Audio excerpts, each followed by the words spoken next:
Bonjour à tous et bienvenue sur cryptomonnaie.fr. Aujourd'hui, nous allons attaquer le module Mes premiers pas dans la crypto-monnaie. Donc, je vous invite à télécharger Binance sur mobile.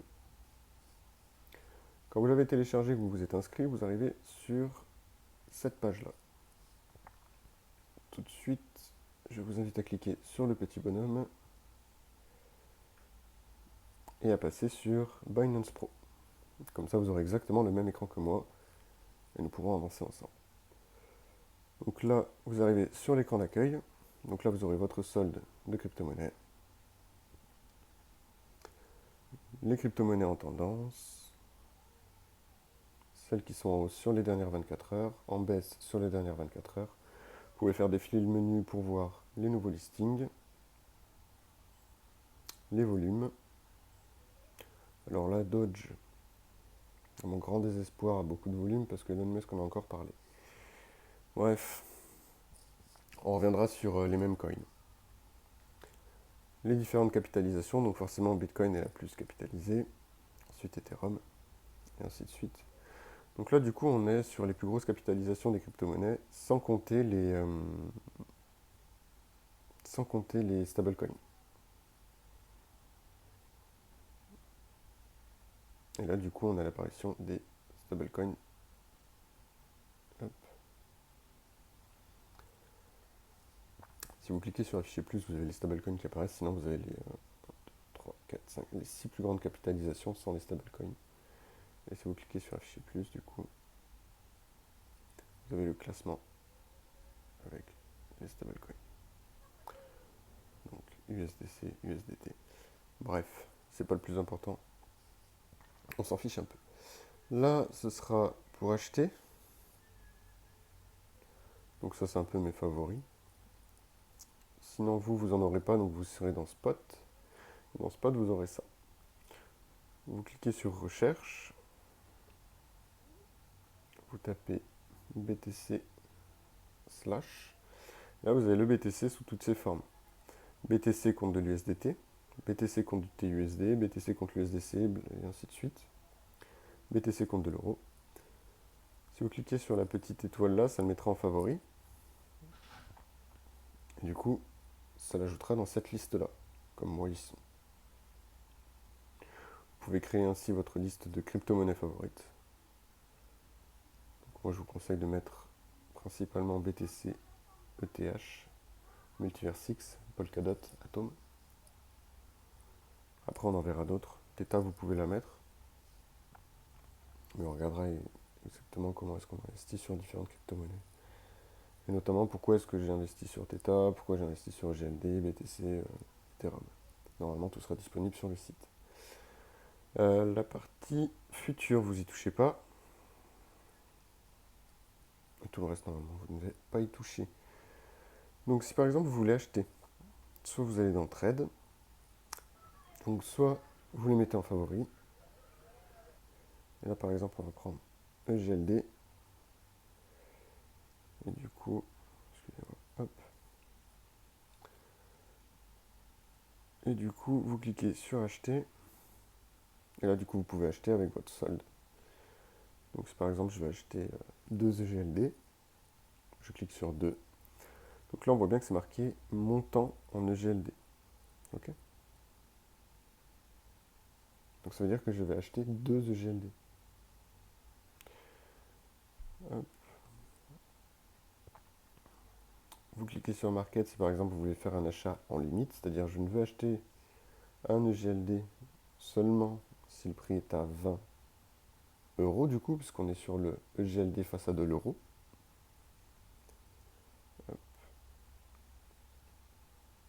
Et le reste, normalement, on ne va pas y toucher. Vendre, c'est le même principe. Prix au marché, c'est-à-dire vous le vendez au prix qui est affiché là. Donc je vends un EGLD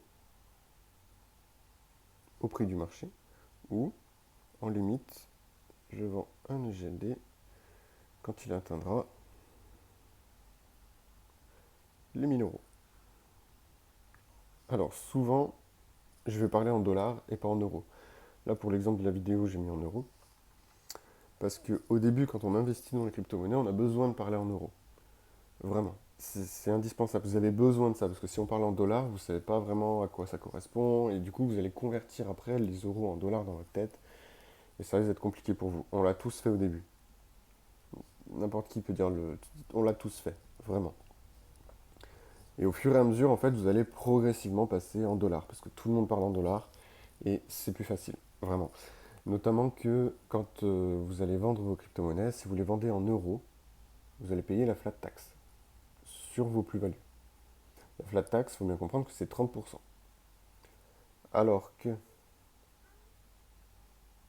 par exemple, Chiliz, qui n'est plus dans mon portefeuille d'ailleurs, Chiliz. Chiliz, par exemple, je l'ai mis en BUSD, tout simplement parce que je l'ai vendu contre du stablecoin, et le stablecoin n'est pas soumis à la flat tax en France. Donc là, on a vu comment acheter et vendre nos premières crypto-monnaies. Après, vous pouvez aller dans le portefeuille, juste là. Vous allez tout à droite, vous allez dans Earn. Et là, du coup, vous pouvez mettre vos crypto-monnaies en Earn. En Earn, ça veut dire que vous allez avoir un premier rendement. Un rendement qui est proposé par Binance. Qui eux-mêmes, en fait, vont les mettre sur des protocoles divers et variés. Alors bien sûr, là, on est sur un échangeur, sur une plateforme centralisée, ce qu'on appelle un SEX. S-E-X. Personnellement, j'utilise Binance pour des raisons pratiques. Également parce que c'est le plus gros, la plus grosse plateforme au monde. Et pourquoi des raisons pratiques? Parce que si par exemple je veux passer sur le réseau GLD, j'ai juste à envoyer par exemple, je sais pas, là par exemple on va établir une stratégie où on va mettre une partie de nos ETH sur le réseau GLD pour les mettre en lending sur le protocole Atom. Donc au lieu de prendre mes ETH sur mon wallet, de les transférer via un bridge ou via un pont sur le réseau GLD, là je vais directement sur Binance, je convertis une partie de mes ETH en EGLD et je les transfère sur Xportal. De Xportal, je swap mes EGLD en ETH et c'est fini. C'est un gain de temps, vraiment, parce que les bridges, des fois, ça peut être très long. Alors, actuellement, moins, mais j'ai connu un bridge sur Matic où j'ai attendu 2h30 pour avoir le bridge validé. 2h30 où on attend nos crypto-monnaies, je peux vous dire qu'on a la goutte au front. Donc, on a vu comment acheter et vendre nos crypto-monnaies, comment les mettre en earn. Alors, pour les mettre en earn, c'est facile, vous cliquez juste sur earn. Voilà. Donc là, vous avez la liste des crypto-monnaies qui sont dans votre portefeuille. Vous cliquez par exemple sur BTC. Vous vous mettez en flexible. Le reste, c'est un peu compliqué. Vous mettez en flexible et là, vous avez donc 0,40. C'est ça, c'est ce qui était affiché.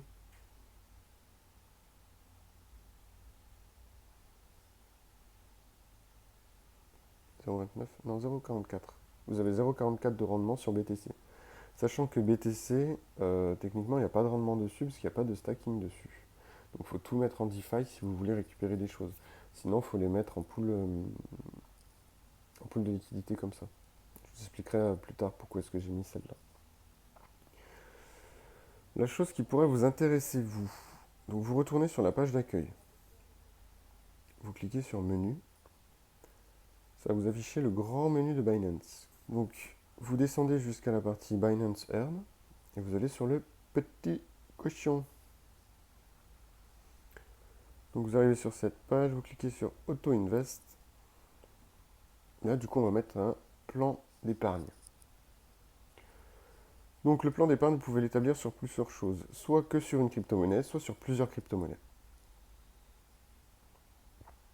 Donc vous cliquez sur la crypto-monnaie que vous voulez. Alors toutes les crypto-monnaies ne sont pas disponibles. Moi à l'époque, Multilayer 6 n'était pas disponible. Et il n'est toujours pas. Multi, jamais acheté ça. Il s'est fait hacker plusieurs fois et déjà à sa sortie, il y avait des problèmes dessus. EGLD. Oh, il y est maintenant. Ok, bah maintenant vous pouvez me faire un plan d'investissement sur EGLD. Alors du coup, il n'y était pas à l'époque. Du coup, vous avez la liste des crypto-monnaies qui sont proposées. Vous pouvez aller sur recherche pour rechercher votre crypto-monnaie. Vous cliquez sur créer, vous allez arriver ici. Donc là, on va créer un plan unique sur Bitcoin. Vous cliquez ici pour changer si vous voulez payer en TUSD qui est un stablecoin, USDT. Si vous voulez en USDC, en BUSD, vous pouvez même faire un truc en euros. Mettez le montant, par exemple 100 euros. Si c'est quotidien, toutes les 12 heures, 8 heures, waouh, toutes les 1 heure, ils sont. Ouais, c'est des fans à Binance. Du coup, vous cliquez sur quotidien, hebdo, donc c'est toutes les semaines, bimensuel, c'est 2 fois par mois, et mensuel, c'est 1 fois par mois.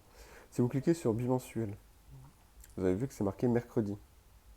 Et c'est bien, la phrase c'est bien répétée chaque mercredi. Ne vous inquiétez pas, si vous validez ça, vous pouvez même changer l'heure. Si vous validez ça, ne vous inquiétez pas, ce sera bien tous les un mercredi sur 2. Après, vous pouvez changer si vous voulez acheter le lundi, le dimanche et tout ça. C'est vraiment vous qui choisissez. Si vous achetez le lundi en période de bear market, en général, c'est la bonne période. En période de bull run, c'est plus le vendredi. Et là, c'est une période plutôt stable. On serait plus milieu, fin de semaine. Parce qu'en fait, le mercredi, il y a souvent des déclarations de la Fed et les différents rapports industriels qui sortent. Donc ça fait souvent chuter le marché ou augmenter le marché. Enfin, vous allez souvent avoir des fluctuations de mercredi. Plus la fin de semaine dans cette période-là. Donc du coup, heure locale. Donc, quand on dit heure locale, c'est par exemple 20 heures en France. D'accord. Là, vous cliquez sur suivant. Vous validez. Vous cliquez sur confirmer. Ça valide du coup votre plan. Voilà. Plan programmé avec succès. On va revenir à l'accueil. Donc, on revient sur la page du petit cochon de Auto Invest. C'est marqué là-haut. Et là, par exemple, on va créer un plan avec plusieurs crypto-monnaies. Donc là, vous cliquez ajouter une crypto-monnaie. On va mettre de l'ETH.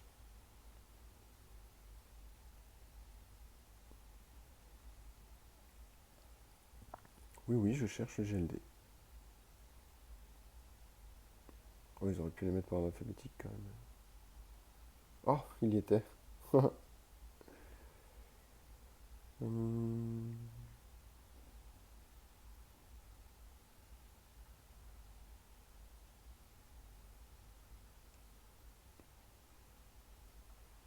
On voit qu'il y a la petite flèche pour valider. On voit également que j'ai rajouté ETH et BNB normalement. Voilà, ETH et BNB. Vous cliquez sur confirmer. Là, vous changez les allocations. Pour des raisons pratiques, on va mettre 25% partout parce que du coup, on a 4 crypto-monnaies. Donc là, ça signifie que, par exemple, si vous mettez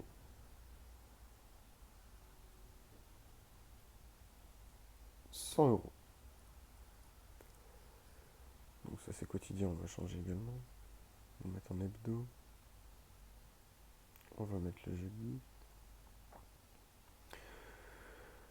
Là, ça veut dire que sur les 100 euros, il y a 25 euros qui vont aller là, 25 euros là, là, là. Donc 25%. Si par exemple, vous mettez 200 euros, vous allez avoir 50 euros là, 50 euros là, 50 euros là, 50 euros là. Vous pouvez changer et adapter vos pourcentages. Vous pouvez mettre par exemple 20. Là, vous pouvez mettre 30. Là, je sais pas moi, 15. Et 35. Ça marche. Du moment que le total fait 100%. Vous pouvez mettre beaucoup plus de crypto-monnaies. Moi, je vous déconseille de faire un DCA sur plus de crypto-monnaies que ça. Un DCA, c'est un dollar cost average. C'est-à-dire que quel que soit le prix, vous allez acheter toutes les semaines, ou toutes les 2 semaines, ou tous les mois, ou voilà. Le dollar cost average est plus intéressant à faire en période de bear market. Là, en période de consolidation, c'est sympa à faire, mais vous n'allez pas forcément faire un maximum de gains. Mais pour une première utilisation, c'est déjà intéressant de faire ce genre de choses. Donc, pareil, après, donc vous allez sélectionner euro. Vous pouvez très bien sélectionner par exemple du BUSD. Voilà. On va le faire avec du BUSD. Ça, je vais tout vous montrer comment est-ce qu'on met en place un DCA. Hop. Voilà. Donc nous, on a bien mis sur hebdo, jeudi à 12 heures. Sachez que ce plan, je ne vais pas le garder, hein. C'est vraiment juste pour vous montrer. Donc vous arrivez là. Et là, vous voyez, si on prend notre BUSD sur notre Simple Earn ou sur notre spot. Le spot, ça veut dire l'argent qui est disponible sur votre portefeuille. En gros, le spot, c'est votre compte courant. Et le Simple Earn, c'est ce qu'on a vu tout à l'heure où on avait mis en place notre Bitcoin à 0,49%. Donc par défaut, il va toujours essayer de prendre au spot. Et si par exemple vous n'avez plus de spot, il va se servir dans le Earn, sauf si vous mettez non. Si la case ici est décochée, cela signifie que si vous n'avez pas l'argent sur le spot, le plan ne va pas être effectué. Pareil, après, vous confirmez et le plan a été programmé avec succès. Affichez le plan. Donc là, effectivement, solde insuffisant. C'est normal. Donc là, on a le plan de mon BTC qui est en cours. On peut le modifier en cliquant sur le petit stylo juste là. On retourne sur la page où on était tout à l'heure. Et si vous voulez l'enlever, vous cliquez juste sur afficher le plan. Et là, vous pouvez supprimer le plan. Hop. Voilà. Là, pareil, le plan hebdo que j'avais mis en place. Sinon, vous pouvez juste le suspendre. Si par exemple, vous voulez attendre un petit peu. Là, il est juste suspendu. Donc, ça ne va pas être mis en place. Mais il n'est pas supprimé. C'est-à-dire que vous pouvez le remettre en place à tout moment. Voilà. Ça, c'est intéressant comme option. Ça vous évite de reprogrammer votre plan d'investissement. Sachant que, moi, personnellement, je continue d'acheter du Bitcoin en dessous de 28 000. Entre 28 et 30, je regarde. Je me tâte un peu. En dessous de 28 000, j'achète. Au-dessus de 30, je ne fais absolument rien. De 30 à 60 000, voire 70 000, $, je ne fais rien sur Bitcoin. Je n'achète pas, je ne vends pas. Donc ça, c'est pratique si vous voulez. Si par exemple le prix dépasse les 30, bah, du coup, vous ne le faites plus. Donc pareil, on va mettre sur afficher. Hop, supprimer le plan. OK. Donc là, on voit que c'était 10 centimes de BUSD. Ça, c'était pour être éligible à un airdrop. C'était juste pour voir comment ça fonctionnait et ce que j'allais avoir. Donc là, on voit les plans que moi j'avais mis en place. Donc on va mettre afficher les détails. Donc j'ai mis en place pratiquement un plan sur pratiquement un an, ouais. Pratiquement. Et du coup, après, vous avez ici donc le gain en USD, le pourcentage réalisé. Donc là, on voit que je fais plus en gain sur Bitcoin que sur Ethereum. Et je suis en perte sur Binance de 15%. C'est pas grave en soi, ça va se récupérer sur le bull run. Si vous avez peur des chiffres rouges et des chiffres verts, ne les regardez pas. Vraiment. Là, en période de consolidation, en période de bear market, vous allez souvent avoir des chiffres rouges, surtout avec la méthode du DCA. Le DCA, vous allez acheter petit à petit, et le prix va faire que chuter. Du coup, ça va baisser votre prix d'achat moyen. Et souvent, vous allez être en rouge. Par contre, dès que le Bitcoin va prendre 10%, vous allez repasser dans le vert. Le DCA est très pratique en période de bear market, je vous le redis. Donc là, c'était un moyen de faire un auto-invest avec un plan d'épargne programmé. Sinon, pour mettre vos premiers euros, vous pouvez tout simplement cliquer sur déposer euros.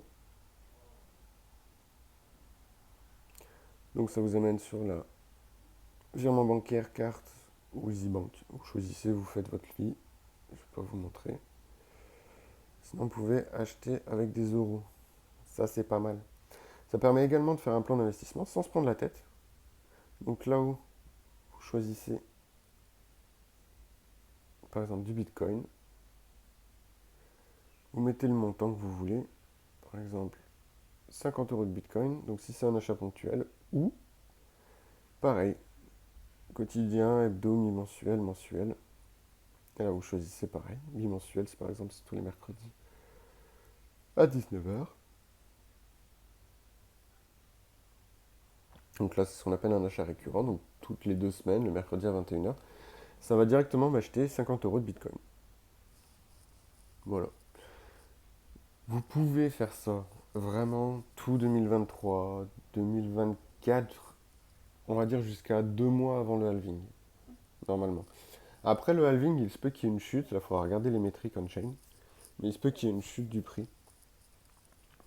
Et là, on pourra recommencer.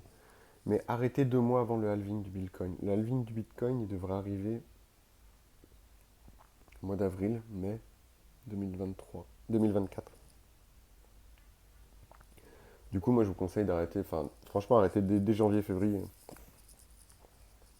Ou arrêter dès que le prix dépasse les 30 000 dollars. Du coup, après, vous cliquez sur acheter le BTC, vous suivez les étapes, ça va vous amener sur l'achat récurrent.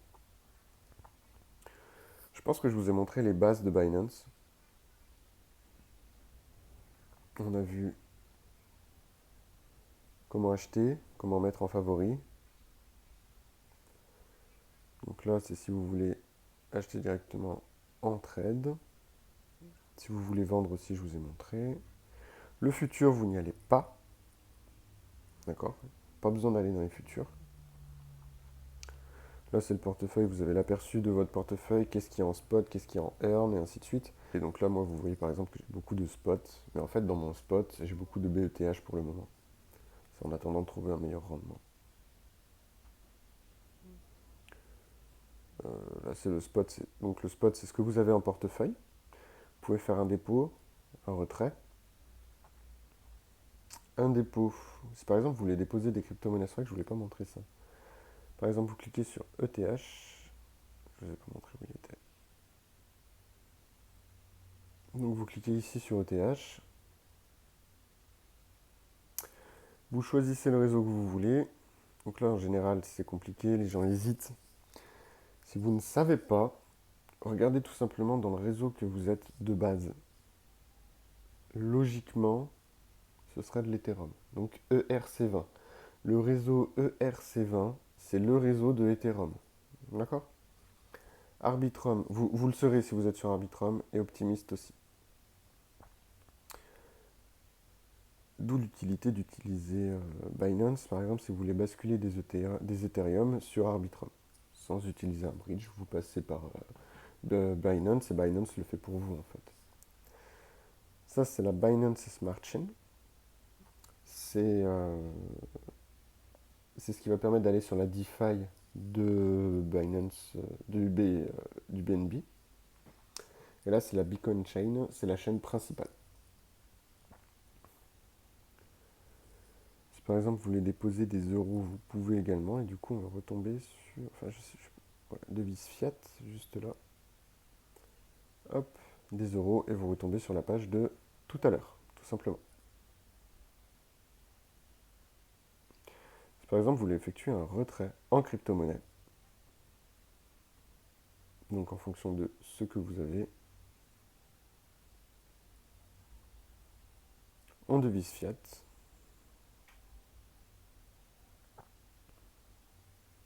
par exemple si on veut retirer des euros, par virement bancaire, vous cliquez sur valider et ainsi de suite.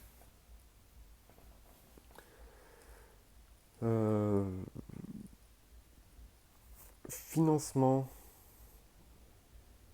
Alors financement, c'est si par exemple vous avez la carte de Binance.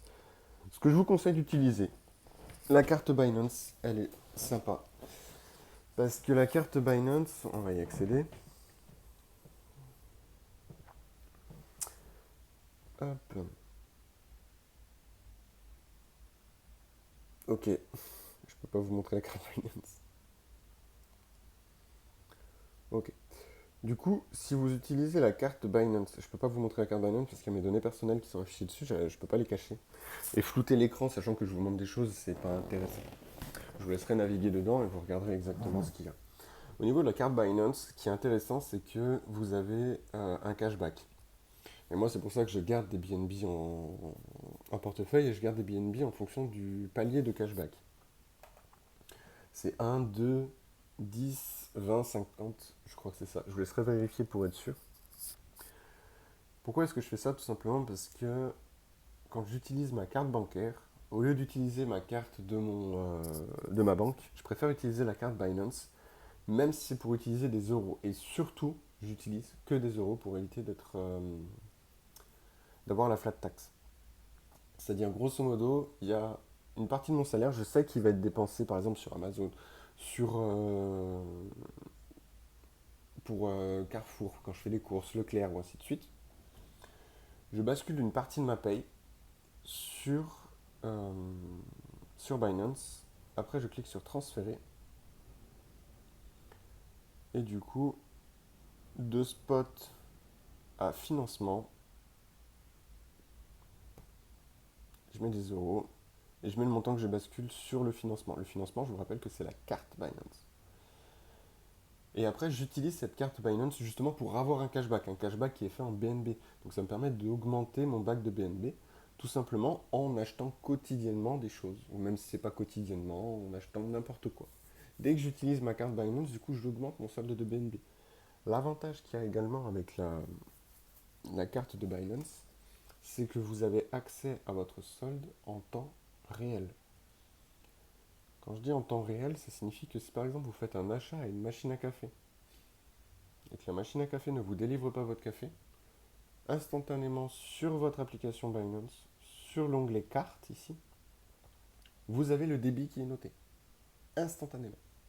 Vous pouvez aller voir le caissier et dire hey, j'ai payé, c'est marqué telle heure, telle date, tu me rembourses mon café. Ça m'est arrivé plusieurs fois, c'est pour ça. Mais du coup, dès qu'il y a quoi que ce soit, vous pouvez directement le montrer, c'est instantané. Alors que si vous utilisez une carte bancaire classique sur votre compte en banque, souvent il y a un petit delta.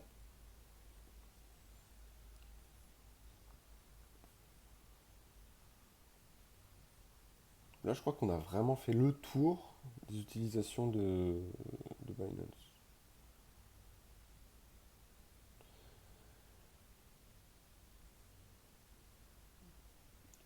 Pour quelqu'un qui débute dans la crypto-monnaie, on a fait le tour. Vraiment. Il n'y a pas besoin de savoir plus pour le moment. Si déjà vous faites ça, si déjà vous achetez vos premières crypto-monnaies, vous faites ci, ça devrait être pas mal. Vous allez commencer à vous lancer dans la crypto-monnaie. Félicitations.